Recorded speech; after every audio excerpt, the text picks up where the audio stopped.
So the Ravens just waived wide receiver Diontae Johnson after he caught one pass before eventually refusing to enter the game when asked to do so. And in today's video, I'll break down that very odd situation as the Ravens choose to move on, talk about the hilarious drama surrounding the New York Jets and their ownership that's actually pretty on brand, the very rare free kick field goal that took place on Thursday Night Football, and much more right after.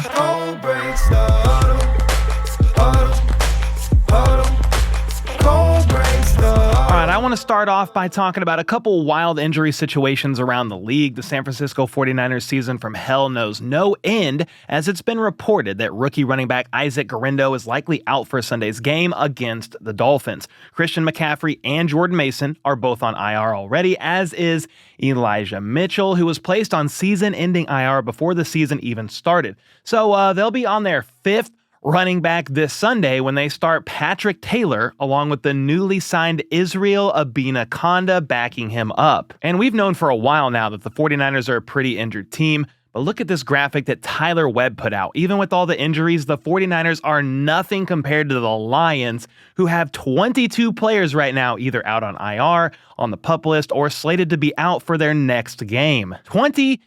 It's been a wild season for Detroit, where they went into last week's game against Buffalo already very banged up, then lost multiple key starters to season-ending injuries in that game. Dan Campbell spoke to a media outlet earlier this week and said basically they're going to bounce back and they will play the game any way needed to win. Well, even as injured as they are, they should be able to get a win over the Bears this Sunday, a team who hasn't won a game since their defensive back Tyreek Stevenson became a literal meme all the way back in week 8 when they lost on that failure of a Hail Mary. All right, before I export this video, there's a lot left in today's video, but there was some breaking news worth talking about, and that is the Ravens waiving wide receiver Diontae Johnson. Such a interesting trade that happened because he was kind of balling out with Carolina. Like, he had a 122-yard game, 83 yards, 78 yards, won it out of there. Former Steeler, I think he won it out of there. Well, he gets traded for basically a late-round pick swap is what it amounted to. So the Ravens didn't really give up much of anything, and they get him. Well, since getting Diontae Johnson, nothing really happened with him. He had like 5 targets, 1 catch, 6 yards, and then he refused to enter a game, got suspended, and then after that, you're like, well, what's next? I don't think that there's a remedy to this situation. And I will say before we get to the conclusion of what happened with Diontae Johnson, I was confused when the Ravens made the trade for him because their offense is fine. They're one of the best offenses in the entire NFL. Meanwhile, their passing defense at the time was one of the worst in the NFL, giving up an average of around 300 yards per game. They've looked a little better since then, but just an odd ordeal. The whole Diontae Johnson trade in general, I will say this. Adam Schefter said that he is being waived, right? So he's got to clear waivers. Well, there is belief by some, an opinion of some, a reasonable chance that he will be claimed on Monday. So the question is, where could he go? What team is going to want him after knowing what exactly, they don't know what exactly has gone on, but after knowing there's been some issues there, whether it's character concerns, locker room, etc., fit, culture fit. I don't know what exactly it is with Diontae Johnson. What team would be interested? Maybe a playoff team that is dealing with issues in the wide receiver room, i.e. the Pittsburgh Steelers. I don't know if that bridge is burned completely with them, but could you imagine a Diontae Johnson return to the Steelers? It does make a little bit of sense. Knows the system. George Pickens dealing with the hamstring would give you a little bit more offensive firepower for Russell Wilson. Again, I'm not claiming to know exactly how things are going with him or how things went with him and the Steelers when they let him go, but he could be claimed here by Monday, and that'll be very interesting to see what happens. If claimed, he's got to be placed on a team's 53-man roster, so you'd have to make room for him. You know, obviously you look in the comments, everybody wants him. They're saying Bills, they're saying Chiefs. It's just going to be an interesting thing to see what ends up becoming of Diontae Johnson. I mean, he's only 28 years old, was balling out in Carolina. He was clearly frustrated with the Ravens. Like, they weren't really playing him. He wasn't getting looks. And they said, hey, will you go in and play? And he said, hell nah, I'm not going in to play. And they said, okay, you're suspended. And then they just agreed it was best to part ways. A very odd trade, in my opinion. Let me know your thoughts in the comments down below where you think Diontae Johnson could go next. Next up, the higher-ups within the New York Jets organization have been known for quite some time now as guys who may not be the best in the business. I mean, they've been losing season in and season out for a reason, right? But journalists from The Athletic recently put out quite the interesting article to detail just how crazy it really is over there. It's worse than we thought, let's just put it that way. They spoke with more than 20 current or former Jets players, coaches, and executives who were all granted anonymity so they could speak freely and openly, and they did not hold back. One player who was on the team last year called it the most dysfunctional place imaginable, and this next report definitely backs that sentiment up. Apparently, this past offseason, I cannot believe this is real. This has to be a troll. Former GM Joe Douglas had a trade in place with the Broncos to acquire Jerry Jeudy, but Jets owner Woody Johnson vetoed it because Jerry Jeudy's Madden rating wasn't high enough. Yes, you heard that right. According to The Athletic, Woody Johnson's fixation on Madden ratings is because of his teenage sons, Brick and Jack. The hell kind of a name is Brick? But I mean, surely Woody was sort of joking around about the Madden rating, right? After all, Jeudy was an 81 in Madden at the end of Madden 2023. But who on earth bases a trade off of that piss-poor video game? That's why I'm like, are we sure this isn't a little bit of a troll? Anyway, if that's true, what an ass hat. Yeah, apparently old Brick and Jack have even been heard bad-mouthing Jets players in the locker room after the game.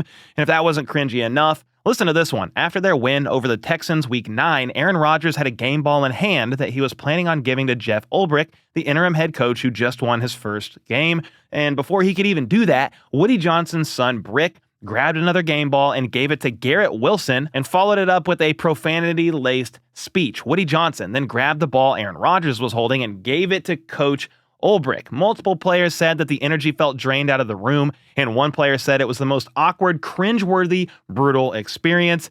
Big ol' yikes over there. And there's much more to this article, so make sure to check it out in the description if you want. But all that honestly makes more sense now when you look at how poorly the franchise has been ran. They have the longest playoff drought currently in the NFL for a reason. And apparently the reasons are even wilder than we thought. Next up, with there being just 3 weeks left in the regular season, each game becomes more and more important for teams that are either jockeying for playoff position or for teams that are just trying to sneak in.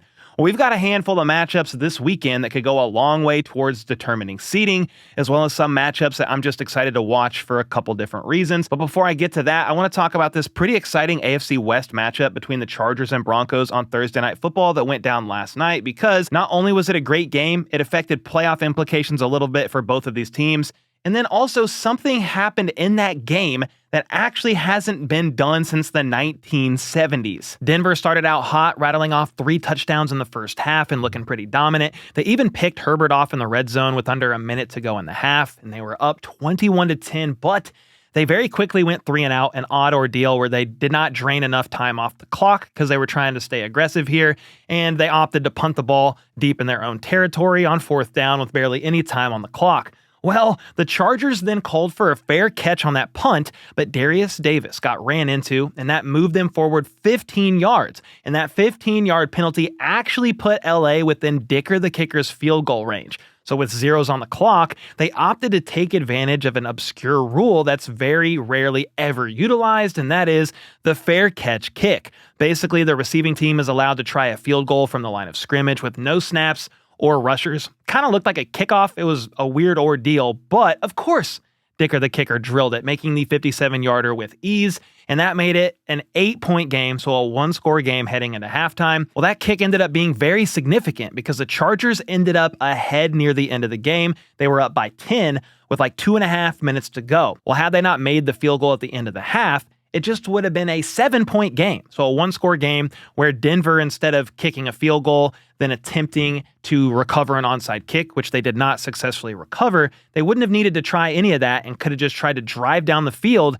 and score a touchdown to either tie it with the PAT or go for 2 and win it all. So because of that end of half kick, that very rare kick that happened, the Chargers recovered the onside kick and walked away with the W 34-27 in one of the craziest things I have ever seen, because the last free kick field goal that was made successfully was in 1976 by Ray Wersching, who ironically played for the same team, the Chargers. And with that win, the Chargers swept the Broncos this season for the first time since 2010. Heading into last night's game, the Chargers were 8-6 and were occupying the 7th seed, while the Broncos were 9-5 and had the 6th seed. Well, after that win, the Chargers not only tied Denver record-wise, but also have the head-to-head tiebreaker, so they actually leapfrogged them and are now the 6th seed. And that may not sound like a huge deal. Cole, who cares? But considering the 7th seed right now is likely to play the Buffalo Bills and the 6th seed would play the Steelers, I would say that is pretty important. Speaking of the Steelers, they are one of these several key games I'm going to have my eyes on this week. They currently have a 1-game lead over Baltimore in the AFC North,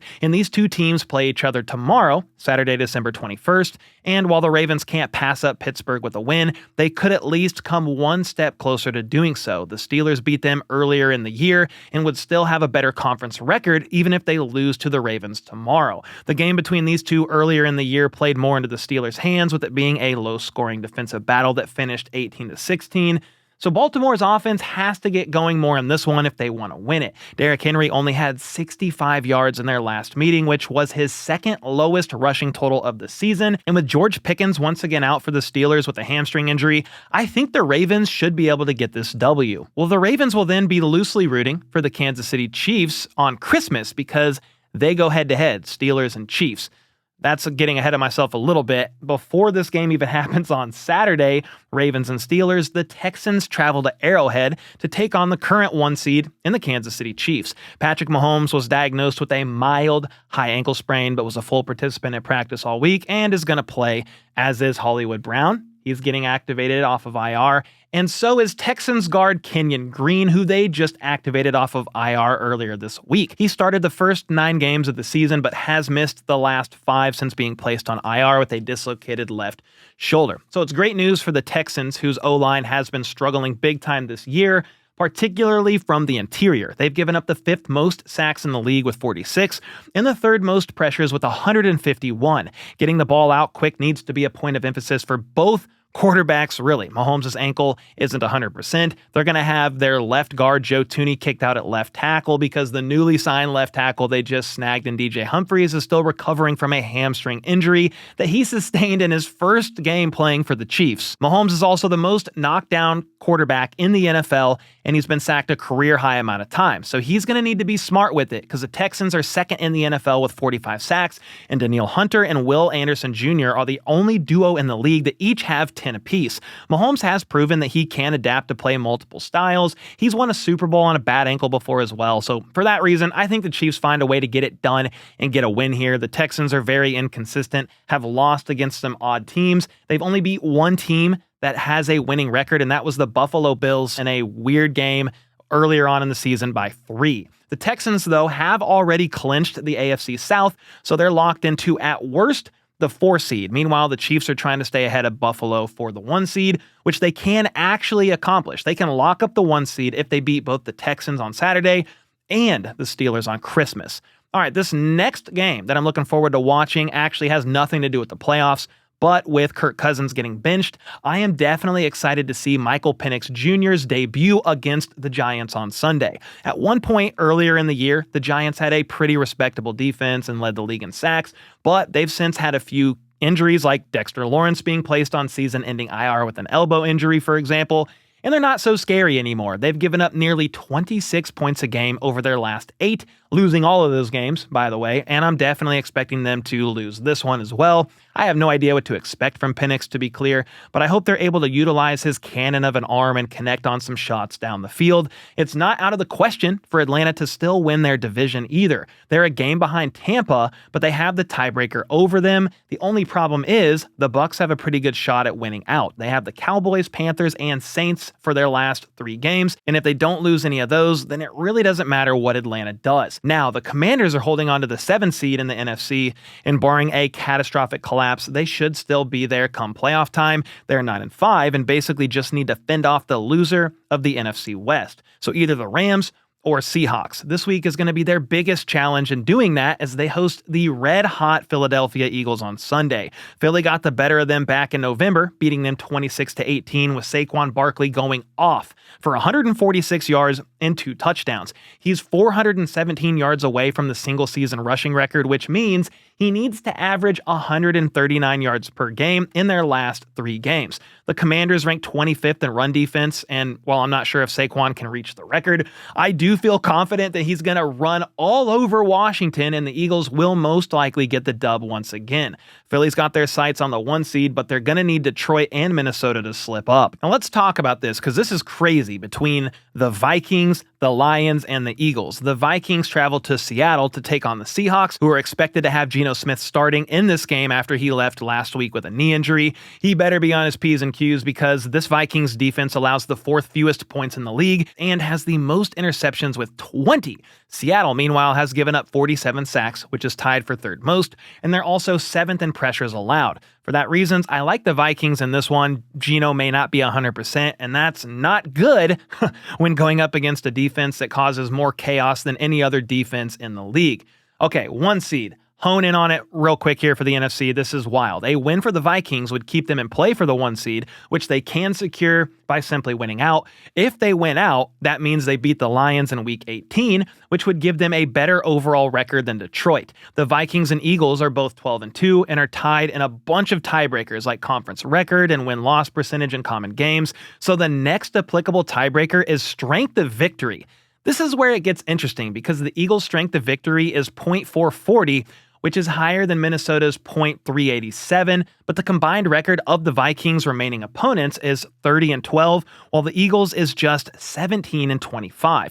So if the Vikings were to win out by beating Seattle, Green Bay, then Detroit, their strength of victory would surpass the Eagles if they also win out. So that basically means that Philly's path to the 1 seed is by winning out and having both Detroit and Minnesota lose at least 1 game. Well, I'd put my money on them to win out as they play the Commanders, Cowboys, and Giants to close out the year, but I don't know if I would put a bunch of money down on both Detroit and Minnesota losing a game. And from here, I want to take a look at this point in time how the playoff bracket stands. A lot is in flux with how things could play out this weekend, but here's what it looks like right now. The AFC is a lot easier to forecast than the NFC because 6 teams that you can see up here on the screen, thanks to editor Troy, have already been eliminated. The Chiefs are still the 1 seed with Buffalo in 2nd at 11-3. Then the Steelers are the 3 seed at 10-4. Then Houston's holding on the 4 seed right now, 9-5. For the 3 wildcard teams, we have the Ravens, Chargers, and Broncos in that order. The Ravens are just a game behind the Steelers, though, with the teams playing each other this upcoming week, as I explained earlier. So if they can leapfrog them, they would likely end up as the 3 or the 4 seed. The Broncos and Chargers are locked in as wildcard teams, with KC winning the AFC West. They're not 100% locked in, but they will stay in the 5-7 range in terms of seeding if they win out. But you can't afford to lose out because the Dolphins, Colts, and Bengals are all 6-8 and haven't been mathematically eliminated just yet. For the NFC, as I said earlier, Detroit's holding down the 1 seed currently with the Eagles close behind it 2. And the Vikings are also close behind them, even though they currently occupy the 5 seed. More on that in just a second here, but Tampa is the 3 seed with them having a 1-game lead over ATL at this point in time. But the Falcons have the head-to-head tiebreaker over them, so they've got to stay ahead of them in the win column. The Rams and Seahawks are both 8-6, but the Rams have the 4 seed at the moment. The Vikings are currently the 5 seed, but that could wind up being the Lions if the Vikings manage to win the NFC North, as I explained earlier. The Packers are pretty much a lock for a wild card spot at 10-4. They're the 6th seed now, but could fall below Washington. The Commanders could fall out of the playoff picture entirely, but I'm not sure that is likely to happen because basically the Seahawks or Rams would need to pass them like I explained earlier. And I know that was a lot of info, but the playoffs are right around the corner, so I had to dive into some of these matchups and scenarios. It's certainly a very exciting time of the year, and I can't wait to see how things play out this weekend. Make sure to let me know your thoughts on this week's slate, as well as the wild end-of-half Thursday night football game with that fair catch kick that ended up playing a role in the win. And with that, I'll see y'all next time.